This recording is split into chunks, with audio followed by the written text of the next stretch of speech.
Hey, hey, hey, hey.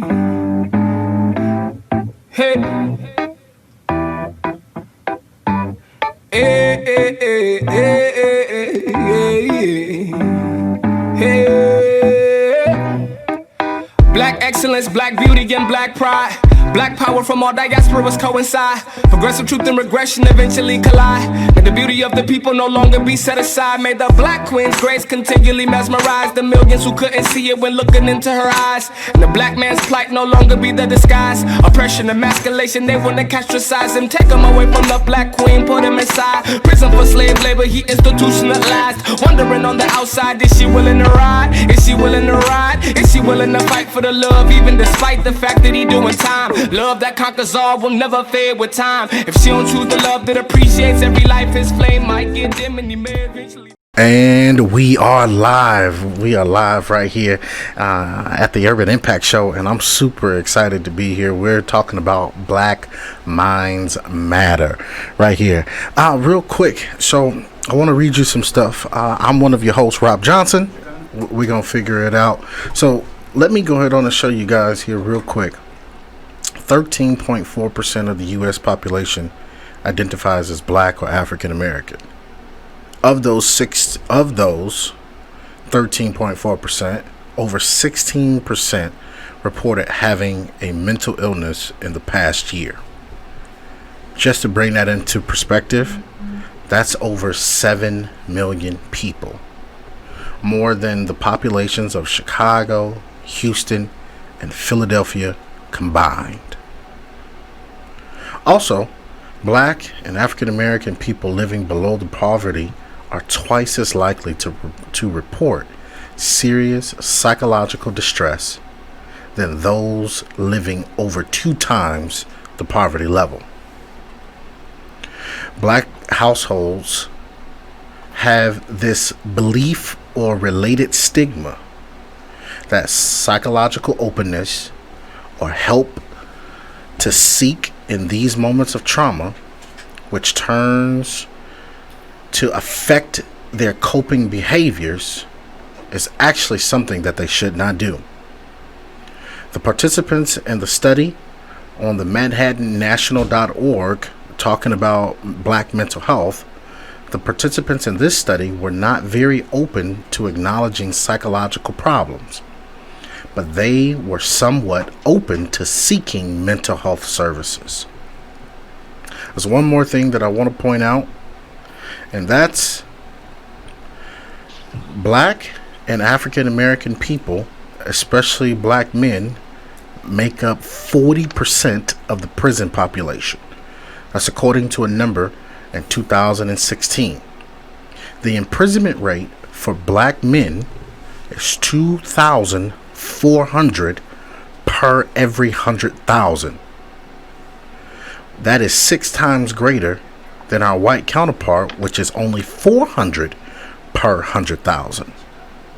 When you look at Black women are 97 per 100,000 to go to prison, while white women are 49 per 100,000 to go to prison. Black people with mental health conditions, specifically those involving psychosis, are more likely to be jailed or put in prison than any other race of people in this country. We have a problem, and we are trying to talk about mental health. Shekinah? Can you hear me now? Yes, we can. No? Yay! Perfect! Family, your favorite is here to talk to you about Black mental health today. We have some guests, some friends. We've invited some friends to the table, and we want to really get into it. This is real life, you know what I'm saying? And so what Rob is telling you about is some data behind trauma, right? And so trauma can influence whether or not the level of mental health you have. Your mental health and your physical health go hand in hand to create your overall health. Correct. We want to be healthy beings overall. And so we just wanted to talk a little bit today about mental health and what is going on within the community, some barriers that exist, some resources that can be found, and how we can be of an aid and a help to each other to make sure that our overall health is spectacular. If this were 2018 and you were reading a case study of some kind about what was going on in 2020, you would probably say that the people enduring these traumas would need to check in mentally with themselves or do some extra to just check on their mental health in addition to their physical health. That extra can look different for different folks, but we're just here bringing everybody to the family table at the Urban Impact Show to talk about what that extra looks like, remove any stigmas from that, and let you know that we as a family think that this is something important that we want to make sure that we tackle, and you're not in this fight alone. We're all trying to make sure that our physical and mental health is up to par so that we can be the best versions of ourselves for ourselves and also for future folks to come. So on today's Urban Impact Show, we are talking about Black Minds Matter. We have special guest, Mr. Kenneth Cameron, who has a lot of initials behind his name. I'm sorry, what did you say, Rob? I said that brother's smart. Clearly, that's what all these initials mean. He got a BS, he got an MA, LMHC. He's going to tell us what all of that means. We know Bachelor of Science, Master of Arts, but the LMHC puts a little extra asterisk for that young brother over there. And then we have Shatai Joyner and Brittani Dudley. They are, they have a podcast, the Mental Health, Unhealth. Did I say that right? Yes. Okay. Yeah. Bueno. They are going to tell us more about that. And Shatai is a mental health professional herself. And so we are just going to get into this, family. We are going to take a, Rob, what do you say? 30-second break? 30 seconds. 30 seconds. 30 seconds. 30-second break, and we will be right back. You are watching the Urban Impact Show. We're talking about Black Minds Matter. Let's do it.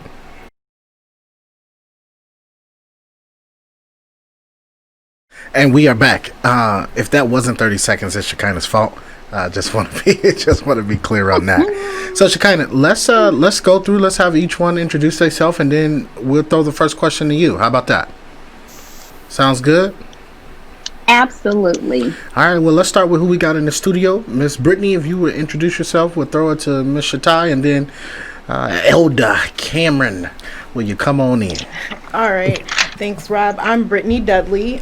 Like Shekinah said, I'm a part of the mental health podcast with Shatai Joyner. Shatai? Hi, I'm Shatai Joyner. So I'm part of the Unashamed and Unapologetic Mental Unhealth podcast. I'm also a licensed mental health counselor here in the Des Moines area. And Brother Cameron. Hey, I am Kenneth Cameron, and I am the founder of Aspire Counseling Center here in Des Moines, and I am also LMHC, licensed mental therapist here in Des Moines area, Central Iowa. So glad to be here. Thanks, you all. Thank you. I am happy that Brittani, Shatai, and Kenneth could join us today to talk about how Black Minds Matter. We want to kick this off with just a better understanding. What is mental health? What is that in your own words? Either, all, some of you, feel free to jump in there. It's impairments within your thinking, feeling, your emotions. It is kind of being disturbed in areas that are imperative that we be sound in. That's how I explain it. I mean, I think we all have our own way of looking at it, but yeah, and to jump in there, mental health, it's everything you do. It's the way you think. It's the way you view the world. It's the way it's your belief system. It's a part of the way you interact with other people. It's literally a part of everything. Yeah, I think when I think of mental health, I just think of like your emotion, like a mental check on your emotions, how you're doing, how you're feeling, just being aware of that. Awesome. So I'm going to throw this one to Shatai. Shatai, give us a little bit on why mental health is important. Like why is this thing? Because she kind of talked about taking care of ourselves, and it's not just going to get like a pedicure or manicure, but why is mental health so important? Well, mental health has to do with your mindset. It has to do with the filter you see the world around you. It has to do with the energy you put into everything, and it has to do with you from within. And so it's so important because just like we would take care of our physical health, if you want to be able to walk, if you wanted to be able to function normally like that, you have to take care of yourself from the inside. You can't think clearly if you aren't, well from within. You might make judgments that aren't necessarily what you might want to do. It's just like the driving force of everything you do. And it's just really important to make sure that you're good mentally, just as you would physically. Go ahead, Cameron. And just to add to that, she's absolutely correct.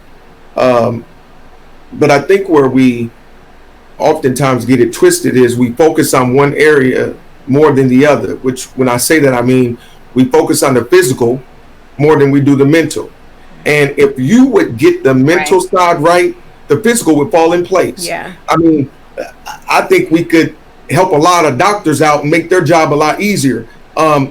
Maybe even nearly, I'm not going to say we put them out of business, but if you can get the mental health side right, the physical would fall in place because our mental affects everything. Yeah. Heart disease, high blood pressure,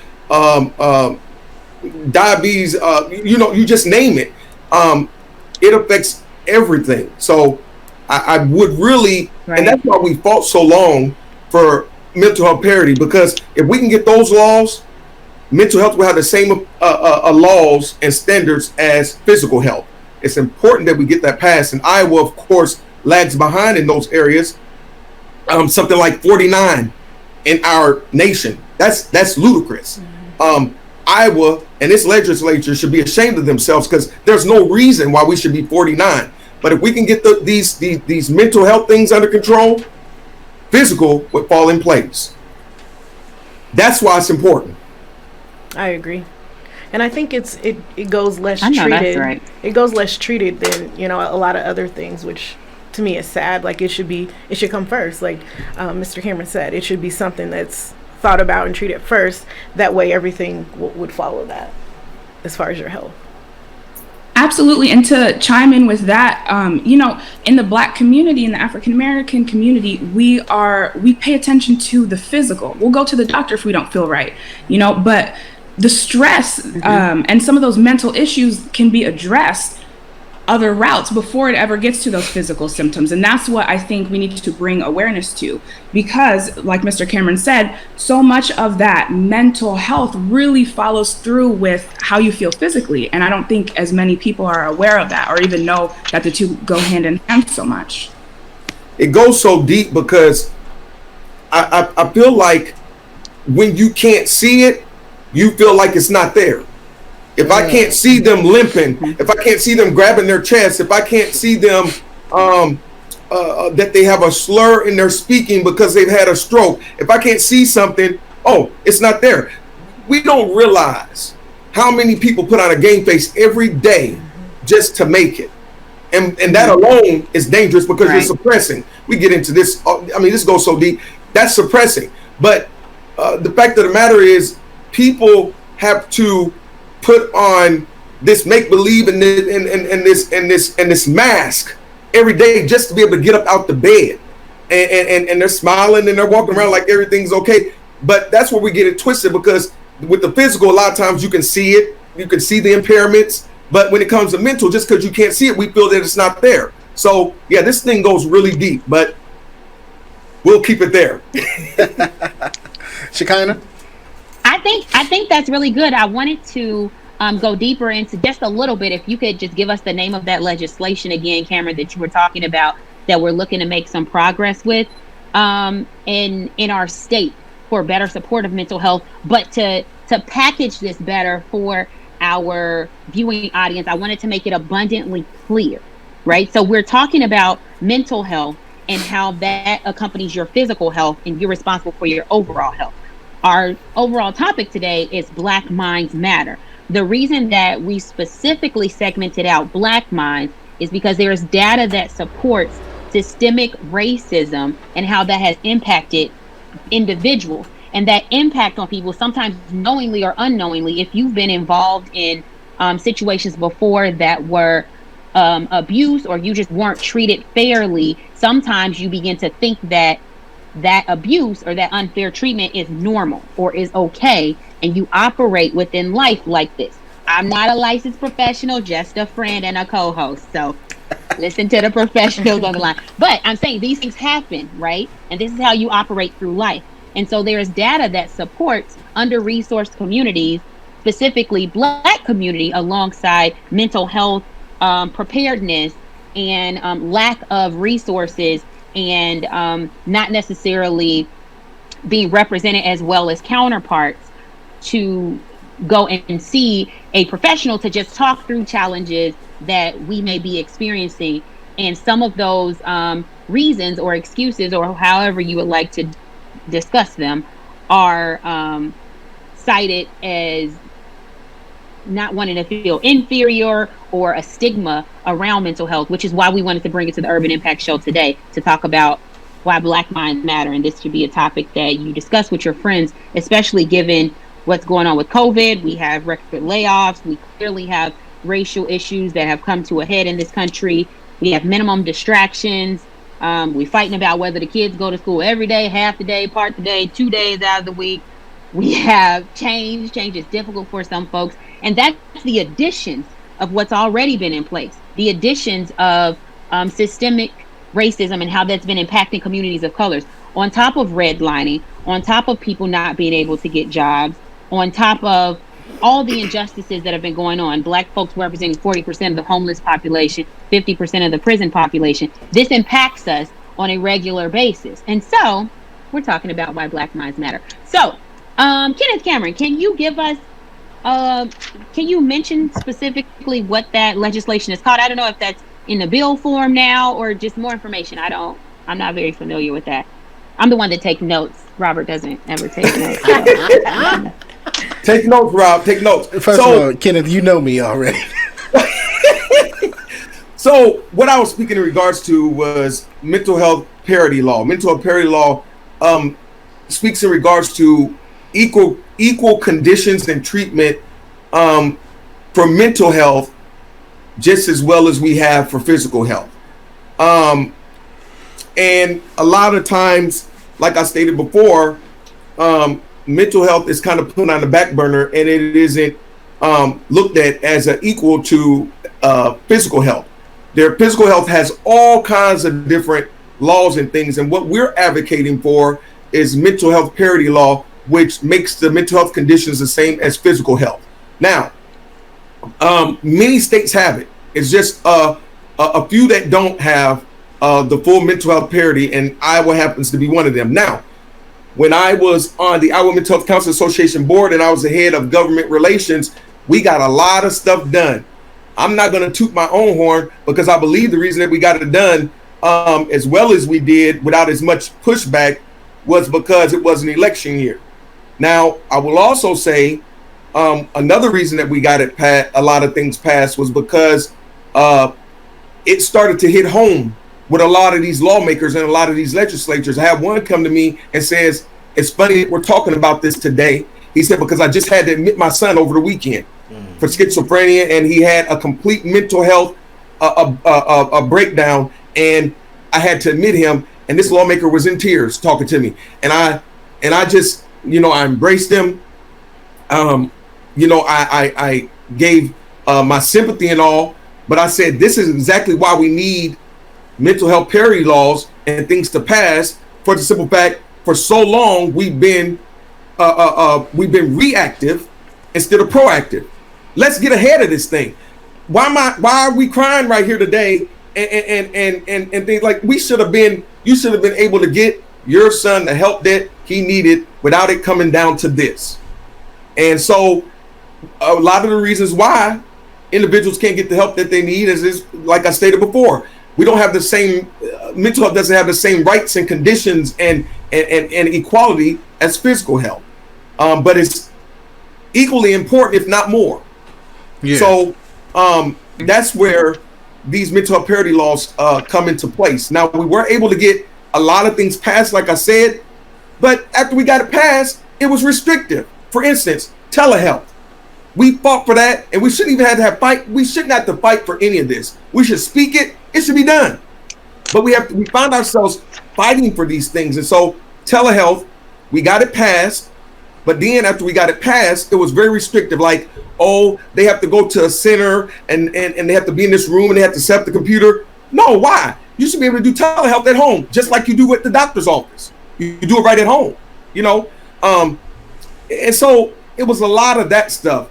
So COVID knocked the doors wide open with a lot of stuff, because then they took the restrictions off. But what we want to do is be able to keep these same things in place after COVID is gone, you know, as far as telehealth and different things like that. So, yeah, we made some leeway, but it's not enough. We need more.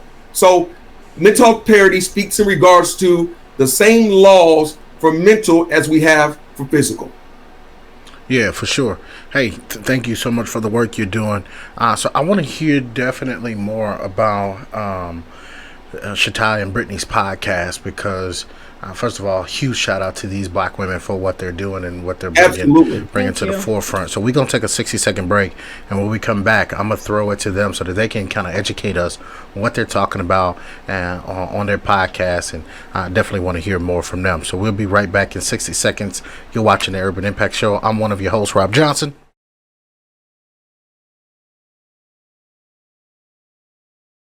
So welcome back to the Urban Impact Show. We are talking about Black Minds Matter. And so for those of you who are just tuning in with us, we have some special guests.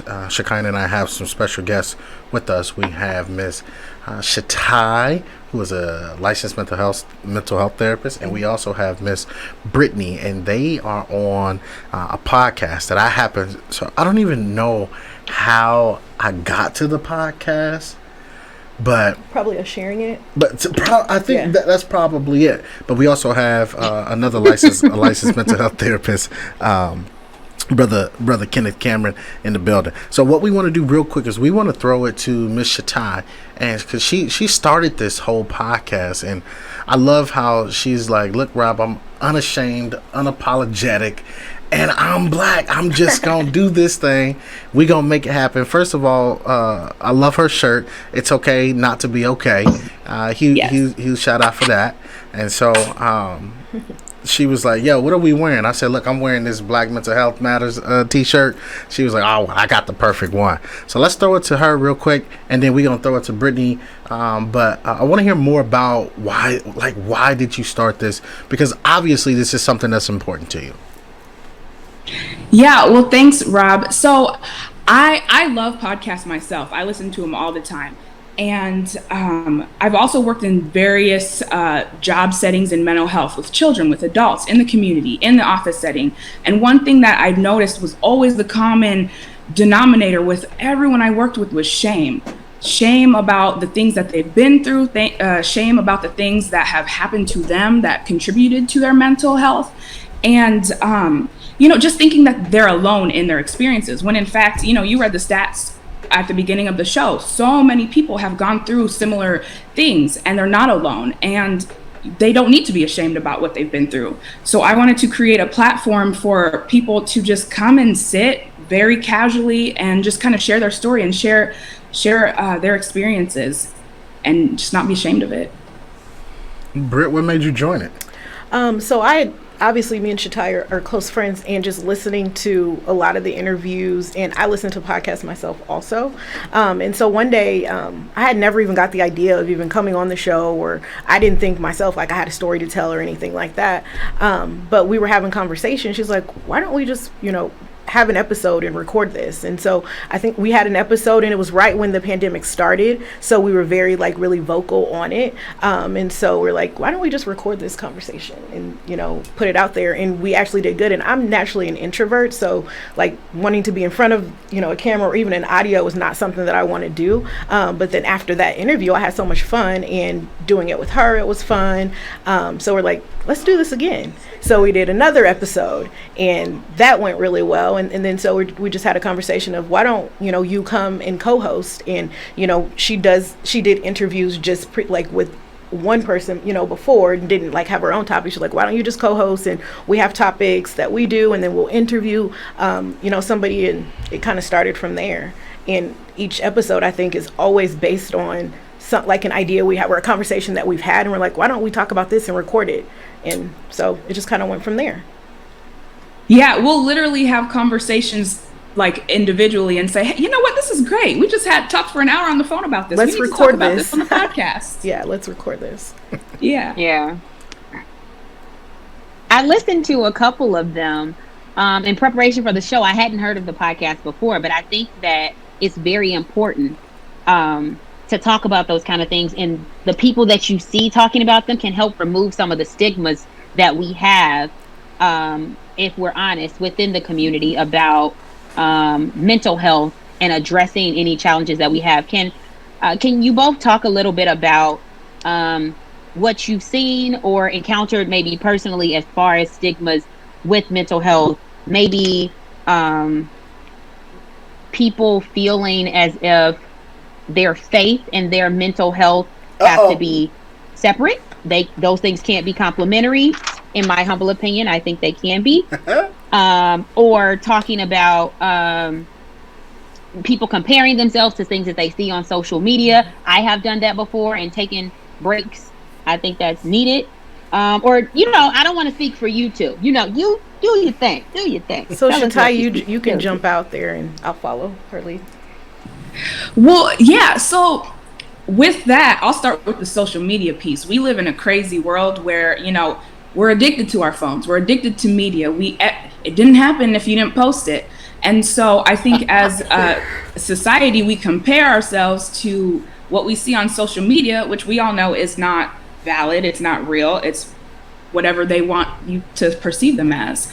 And that in itself can create a lot of insecurities within ourselves. You know, if I'm comparing myself to Kylie Jenner, I'm never going to win that race. So, you know, it just sets it up for you to say, well, I'm not good enough. And that in itself, you know, creates a lot of internal mental health struggle.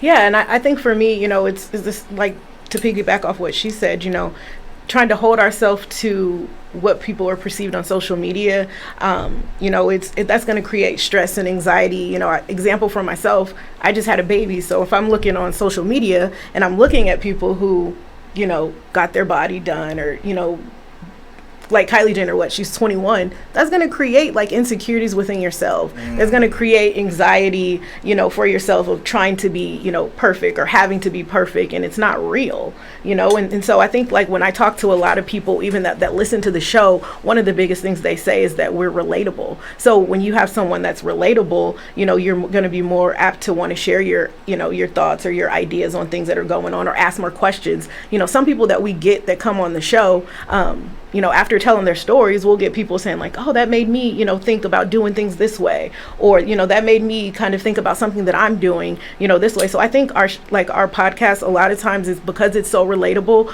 we get people who, you know, reach out to us wanting to like change things about themselves or work on certain things because they heard these topics on our show. You know, I think one of the ones that we got a lot of feedback on was co-parenting. And I think, you know, in our community today, in the African American community, co-parenting is kind of difficult, you know, because there's a lot of, you know, single parents, and we haven't been shown how to do the right things or how to, you know, do certain things. So that episode alone, I think, got a lot of people thinking and gave people a lot of ideas. And, you know, they shared with us just how happy that they were that we, you know, brought out something like that to kind of share how, yeah, we did it the wrong way, you know, this time, but now here are some tools that we're using that are working for us.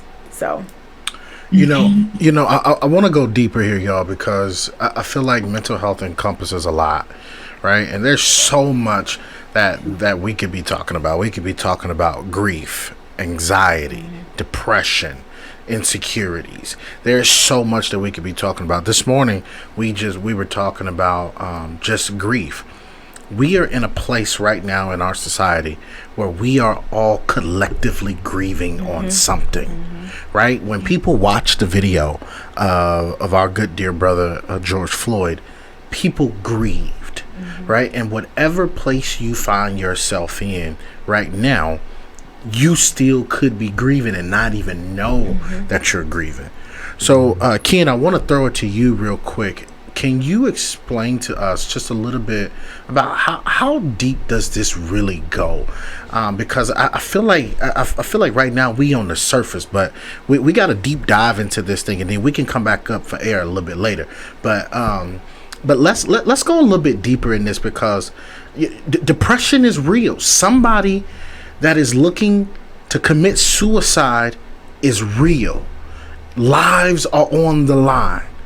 And if this show right now can stop one person from committing suicide, or make one person feel better from the depressed state that they may be in, Ken, go ahead, jump in, man, because I feel like this thing goes deep, man. You know, my first thing to them would be, number one, you're not alone, and number two, there's hope. No matter what's going on, no matter what you have to endure, no matter what the situation is, what we have to understand and realize is that life is worth living. And I think that's where, that's where the barrier is. We feel like all hope is gone. And it broke my heart, man, to see just over Facebook yesterday, a young lady, I didn't know her personally. I saw her post and I've read some of her things, but I didn't know her personally. But she just committed suicide. I think it was yesterday, and it's just unfortunate. And anytime I see something like that, it breaks my heart. And it does. It goes really deep. And I think that a lot of it, Rob, is suppression. We suppress. Suppression is a silent killer. They talk about silent killers. Suppression is one of those. We carry so much baggage. We carry so many weights. And that, I feel, is one of the number one causes of our distress. We don't have anybody that we feel we can empty out on, that will understand. Then we're afraid of guilt. Then we have the guilt. Then we're afraid of the judgment and the shame, as my sister spoke about. It's all of that. It's a combination, all of that. And so it's difficult. But what we have to make people understand, and what our job is, to help them to see hope. Yeah. Help them to understand there's more, there's greater, there's better, and you're not alone. That's good. Shatai, feel really, free to go ahead, important. Shekinah. Go ahead, Shekinah. Sorry. No, you're fine. I wanted to mention that we've had other shows before that kind of touch on some friends that we have. There is a phone number that we have of some friends that we share with our audience if you are questioning whether or not life would be best with you in it. If you feel like maybe that's the question to you and that's something that you're grappling with, we have some friends that we would like you to call. And you can call these friends at any time. Their phone number is, we'll post it in the comments as well, 1-800-273-8255, 1-800-273-8255. That is not something that we take lightly here at the Urban Impact Show, and we want all of our listeners and viewers and everybody in the Urban Impact family to know that we want you to be here. We feel like there's great purpose in your life, and we want you to stay in the family, and we can figure out anything together. And there's no amount of pain or trauma or drama that the Urban Impact Show and Rob Johnson mainly cannot help you through, whether that's through a hotline or some resources that we have through Amanda the Panda or NAMI, all of that. We are going to rally around you to make sure that you see this through to the other side of that. Go ahead, Shatai. My bad. And so to kind of just go off of what Mr. Cameron said, anything you're going through is temporary. Nothing lasts forever.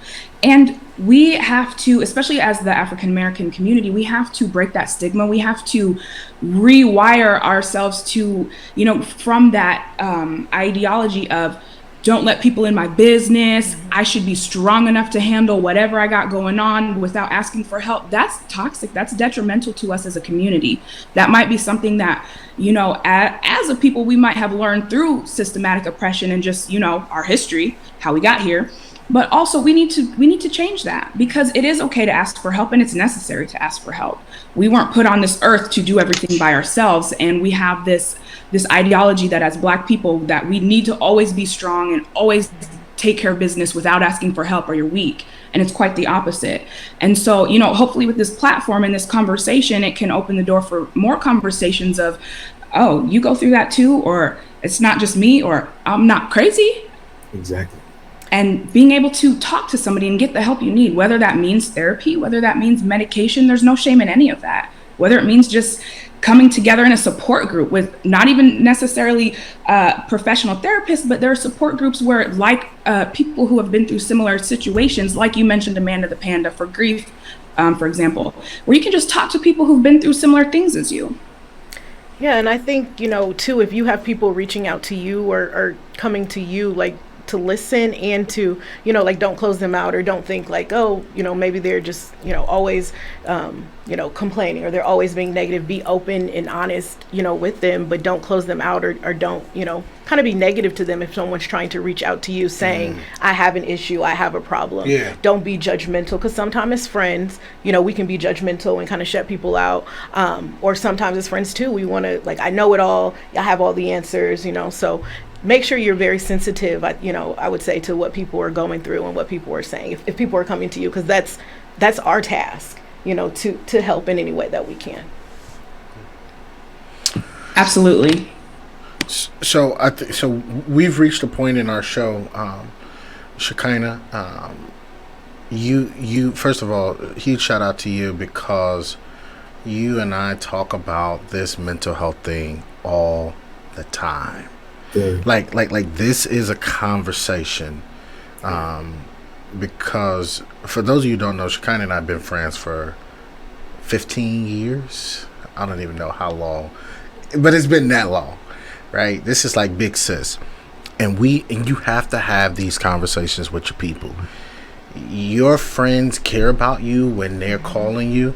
So most of y'all saw me out there with the protests, with the other stuff that's going on in our community, and every day I would get a call from Deidre, Shekinah, and AK, Kanisha, and from Hemi and Big Rob over at Platt. They like, Rob, you need to take a break.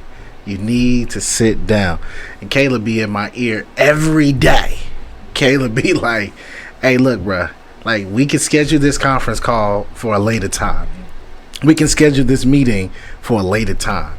And so I did. I started to step back, because this stuff, no matter who you are, this stuff weighs on you. Mm-hmm. Yeah. COVID-19 weighs on you when you're isolated. And then you see Brother George Floyd, the death of this man, it weighs on you. And then you see Amy Cooper use her whiteness as a weapon to almost get another black man into a situation with police. It weighs on you. And then Ahmaud Arbery, it weighs on you. And then Breonna Taylor, it weighs on you. Elijah McClain, it weighs on you. And so all of this just continues to build and build and build.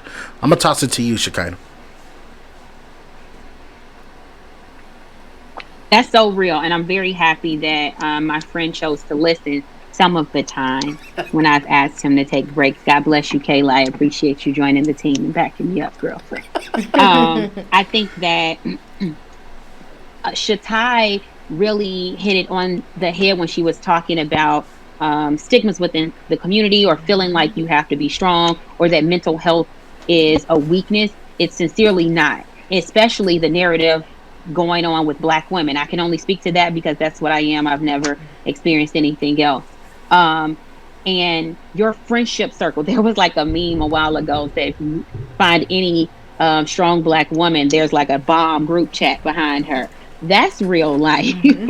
And like you need those things, and sometimes you don't even know. I remember I went to a protest, and we started marching in the street and started chanting. I was like, I'm tired of screaming these people's name. Like, I am exhausted from doing this. And sometimes all you can do is exist in that, right? So you can't change that, but you just have to exist in that. And mind you, I'm going to work every day. I communicate with my family. I have people that I care about. And as Black women, sometimes there are so many pulls on us that we're last in line to take care of ourselves. And so when we talk about mental health, this is prior to a shooting at a school from an automatic weapon, right? This is when you are last in line at taking care of yourself, and you feel like that's what you have to do as a woman for your family, or that's how you're strong for other people. That's a lie from the depths of hell, and we should not believe those things. We should take care of ourselves. We should drink water, but also get that pedicure if you need it, you know? So there are balances to these things. Setting good boundaries with people, be that at the workplace, even with social media. I had to tell myself I cannot watch any more videos of any brutality of any kind. I can't be on Instagram today, and that's okay. I'm still Black and proud, and I say it loud. If I can't attend that protest, if you don't have the mental capacity, like, it's okay to stop, check in with yourself. Like, I ain't got it today. I don't. I have sent text messages to my loving friends. You know who you are, the squad. Like, I need a break. There may have been adjectives before the break, but you just know that you have that, right? And I don't, like, that's not my normal character. I don't normally talk in certain ways. And so, but that's reality of life. This is real 24/7 all day. Who you are. Know that who you are is accepted, and the Urban Impact Show family is here with some resources for you no matter what stage of mental health that you are in. Whether you feel like you are magnificent. If you are, I want your secrets, because it's 2020. Share the wealth. Or you feel like, I may need to tap in with some other folks. So, Rob, do you want to go through the list of resources first, or just I'm ready to? No, I say let's with you, my brother. I say let's toss it to them for their final thoughts, and then we'll come back and you and I'll close with the resources. So let's start with good brother. Let's start with good brother Ken Cameron. So we've reached a part in our show where we're now going to ask our guests to give us their final thoughts on this topic. They're going to give us their final thoughts. We're going to drop them off, and then Shekinah and I will come and close out the show. And so we'll start with brother Kenneth Cameron. We'll go to Miss Shatai, and then we'll come right back here to the studio, and then we'll drop them off, and then Shekinah will come in and start giving us the resources. Let's throw it to you, Ken. So I first of all want to thank you, Rob, and you, Shekinah, for having this, because I'm very passionate about mental health and mental illness. So I really appreciate you all for putting this in the forefront and having dialogue regarding mental health. I want to say that Shekinah and you all brought up a very good point when you all spoke in regards to taking care of yourself. In the mental health realm, we call that self-care. We don't self-care a lot. Robert, Shekinah, that's going to be a whole different a podcast for you all, or a whole different interview for you all on self-care alone. That will be a whole session right there within itself, because we don't do that. Rob, I'm exactly like you.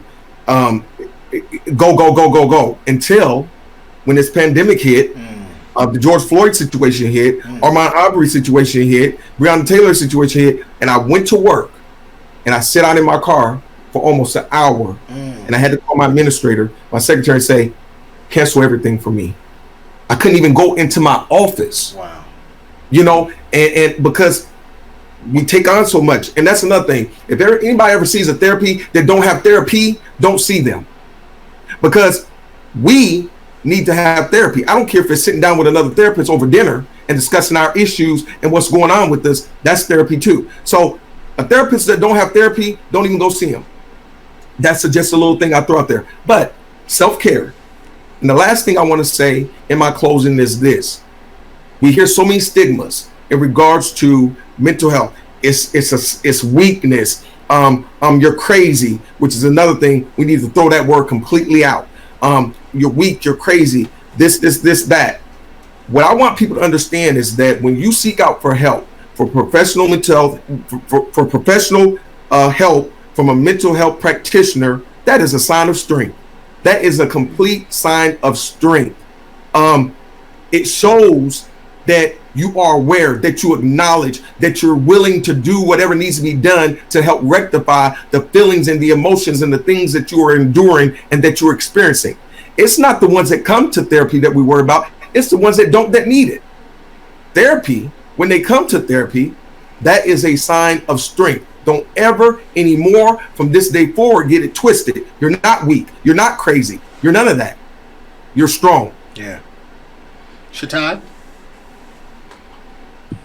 Absolutely, definitely. To reiterate self-care, we have to do things that fill us up, that nourish our minds and our spirits. And we have to take care of us because we do carry the weight of the world sometimes. And we have that false perception that we have to, and we don't. And so, taking breaks from social media, taking breaks from your group chat, taking a personal day, doing whatever you need to do to take care of you, including talking to a professional. And also remembering that whatever you're going through, you're not the only one who's been through that. And there's probably tens of thousands of people who can relate. And so speak your truth. When you bury those truths within yourself, that's when it becomes toxic to you. And that's when you find yourself with more of those mental health issues. Whereas, the whole point of starting this podcast was to eliminate that stigma and show people, hey, you can talk about these, just like you'll say, oh, it's raining outside and my arthritis is kicking in. Oh, it's wintertime and my depression is kicking in. Like, we should be able to speak freely about that without feeling ashamed. Absolutely. Brittani? Yeah, I mean, they both, spoke about a lot of things that, a lot of good resources, a lot of good tools. I think just lastly, just making sure that you're okay. You can't make sure anybody else is okay, your family's okay, your friends, unless you're not okay. So just making sure you're taking care of yourself, not just physically, but mentally. It's okay to reset and unplug sometime. It's okay if, you're going through something or you need to get through something to, unplug and be by yourself to kind of get through that and press through that. One of the other things, listening to our podcast, we give a lot of tips and tricks on how to work through things, and so you can tune into our podcast twice a month. I have the tagline on my shirt, the Unashamed and Unapologetic podcast. We have a Facebook page that actually will take you right to the link where you can hear the podcast on iTunes or on Spotify. But just making sure you're taking care of yourself, not just your physical, your mental, and using the people around you if you need help as resources. And I just want to thank both of you and Shekinah for inviting us to be on this podcast. We were really excited to be a part of this. So thank you for the opportunity and thinking of us. Yes, thank you so much for letting us be a part of this platform today. Our pleasure. I wanted to go into some of the resources that are available. We will be posting these on our social media page.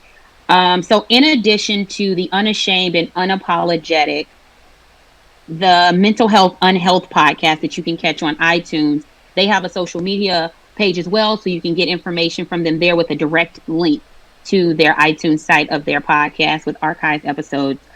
There is Amanda the Panda, which does grief counseling. That's everystep.org.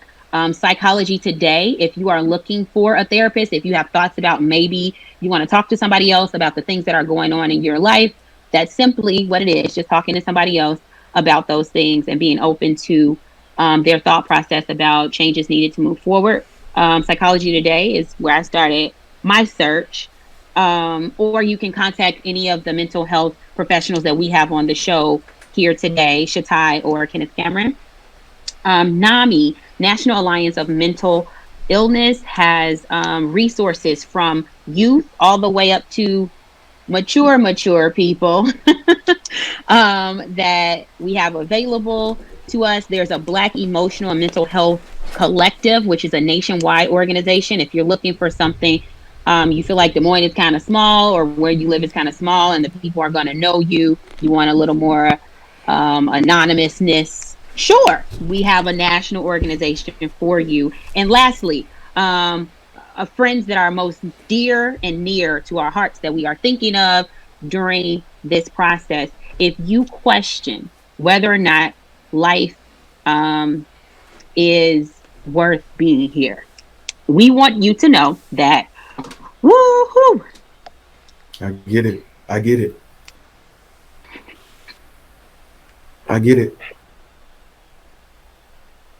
It's okay, baby. Yeah. Hey, so we want you to know that we have friend Robert. I got you. So if you need help, we have people in place that can help you. You are worth living. You are important. And these aren't just words. This is real life stuff that we're dealing with, y'all. Real. Somebody's life is on the line. So I want to end this show with a couple things. We are announcing on August 1st, we're starting the Black Health Challenge that includes mental health, physical health, and nutrition. Yes. It's going to be at Evelyn K. Davis Park. People like Zakia English, Medi, some other fitness experts, some mental health experts. So Shatai and Cameron, don't run too far. We need y'all August 1st. We're gonna have nutrition because I myself had to come to the realization that I gotta get fit on all levels. Yes. On all levels. If I'm gonna be out here, then I gotta get fit on all levels. And so August 1st at 5 p.m. we're gonna be at Evelyn K. Davis. We're gonna be talking physical health, mental health, nutrition, and other things as well. It's about making us better. The protest is about making us better, making us be here longer. Because we want to make sure that as you deal with this stuff, that you have the proper tools where we're not just giving you cliches, but we're giving you real practical tools where you can make sure that you are around for your family, for your friends, and those of us who love you. So we end this show by simply saying, we love you and God loves you.